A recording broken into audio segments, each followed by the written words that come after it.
ហេតុអីបានជាប្រទេសអ៊ីស្រាអែលគេធ្វើកសិកម្មខ្លាំងម្ល៉េះបងប្អូនថ្ងៃនេះខ្ញុំមានមេរៀន3ចំណុចចែកចម្លែកទៅកាន់បងប្អូនអំពីបច្ចេកទេសក្នុងការធ្វើកសិកម្មដើម្បីទទួលបានផលច្រើនដូចជាក្នុងរូបនេះអញ្ចឹងបងប្អូននេះគឺជាទស្សនវិជ្ជាការងារនៅក្នុងប្រទេសអ៊ីស្រាអែលដែលនិស្សិតហាត់ការយើងទៅធ្វើការនៅក្នុងប្រទេសអ៊ីស្រាអែលហើយតាមការសម្គាល់របស់ខ្ញុំឃើញ3ចំណុចដើម្បីទទួលបានផលច្រើនដូចក្នុងរូបនេះអញ្ចឹងបងប្អូននេះគឺជាទស្សនវិជ្ជាការងារសម្រាប់និស្សិតហាត់ការនៅសាកលវិទ្យាល័យប្រទេសកម្ពុជាយើងទៅសិក្សានៅក្នុងប្រទេសអ៊ីស្រាអែលហើយ3ចំណុចហ្នឹងមានអ្វីខ្លះខ្ញុំនឹងបង្ហាញបងប្អូននៅក្នុងវីដេអូនេះបងប្អូនចំណុចទី1នោះគឺការតែងមេឃបងប្អូនហើយតើយើងតែងមេឃពេលណាតែងមេឃក្នុងកំឡុងពេលដែលយើង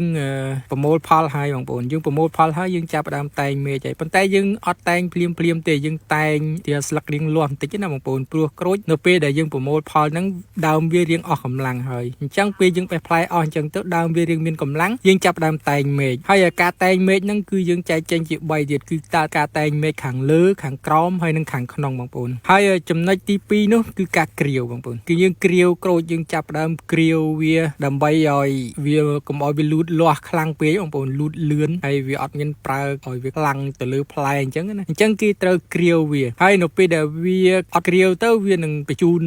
សារធាតុទឹកនឹងទៅខាងមេឃលើឲ្យវាលូតទៅលឿនអញ្ចឹងវាអត់ប្រឹងផ្លែទេបងប្អូនហើយទី3គឺប្រព័ន្ធទឹកប៉ុន្តែប្រព័ន្ធទឹកខ្ញុំសូមនិយាយទៅពេលក្រោយបន្ទាប់ពីយើងតែងមេឃហើយបងប្អូនមេឃដែលស្លឹកដែលធ្លាក់នៅក្រោមដើមទាំងអស់គឺយើងចាប់ផ្ដើមវាយវាឲ្យម៉ត់ធ្វើជាជីវិញបងប្អូនហើយនៅពេលដែលយើងវាយម៉ត់ធ្វើជាជីហើយបានយើងចាប់ផ្ដើមដាក់ប្រព័ន្ធទឹកវាបងប្អូនហើយបងប្អូនដឹងហើយថាមេឃក្រូចវាមុតវាសបោខ្លាំងអញ្ចឹងទៅអញ្ចឹងគឺយើងត្រូវតែវាយវាឲ្យម៉ត់បងប្អូនគេមានត្រាក់ទ័រសម្រាប់វាយហ្នឹងណាមើលដូចម៉ូទ័រហ្នឹងវិលដើម្បីវាយបំបាក់មេឃមុំអីវាយបាក់ដេកអស់ហើយបងប្អូនហើយពីជំហានបានកន្លងផុតទៅគឺជំហានទី3នេះគឺប្រព័ន្ធទឹកសួរថាប្រព័ន្ធទឹកហ្នឹងគេប្រើជីទេជាក់ស្ដែងខ្ញុំធ្វើការនៅក្នុងប្រទេសអ៊ីស្រាអែលបងប្អូនប្រព័ន្ធទឹកគឺអត់ដឹងថាមកពីតំបន់ណាទេបងប្អូនប៉ុន្តែជីអីក៏មិនដឹងថាគេលាយនៅណាដែរខ្ញុំ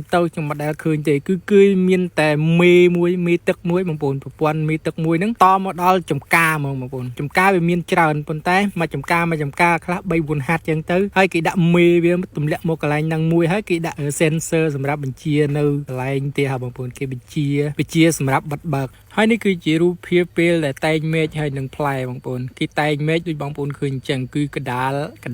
គេកាត់ចោលអញ្ចឹងទៅដើម្បីឲ្យពន្លឺវាចូលគ្រប់គ្រាន់ណាហើយមើលទៅបងប្អូនដូចក្នុងរូបនឹងអញ្ចឹងហើយនេះគឺជាទិន្នផលផ្លែដែលគេទទួលបានបងប្អូនហើយវីដេអូក៏មានតែប៉ុណ្្នឹងដែរបងប្អូនដោយសារតែវីដេអូយើងខ្លីខ្ញុំនឹងធ្វើវីដេអូផ្សេងទៀតចែកចំណុចទៅកាន់បងប្អូនអំពីបច្ចេកទេសធ្វើកសិកម្មនៅក្នុងប្រទេសអ៊ីស្រាអែលហើយក៏សូមអធិស្ឋានបងប្អូនផងចំពោះការកាត់រូបភាពឬការបញ្ចូលសំឡេងអញ្ចឹងណាបងប្អូនដោយសារខ្ញុំអត់សូវមានជំនាញទេអារឿងកាត់តវីដេអូហ្នឹងប៉ុន្តែដោយសារខ្ញុំឃើញកសិកម្មនៅខាងស្រុកគេល្អអញ្ចឹងណាបងប្អូនអញ្ចឹងខ្ញុំព្យាយាមធ្វើវីដេអូចែកចំណែកទៅកាន់បងប្អូនខ្មែរយើងឲ្យបានទស្សនាអំពីកសិកម្មស្រុកគេអញ្ចឹងទៅហើយបើមានការលើលួសខ្វះខាតថងណាសូមបងប្អូនអធិស្ឋានផងនេះគឺជាទឹកចិត្តដែលខ្ញុំចង់បង្ហាញបងប្អូនអញ្ចឹងណាបងប្អូនហើយអរគុណបាយជម្រាបលាបងប្អូនជួបគ្នាវីដេអូក្រោយទៀតណាបងប្អូន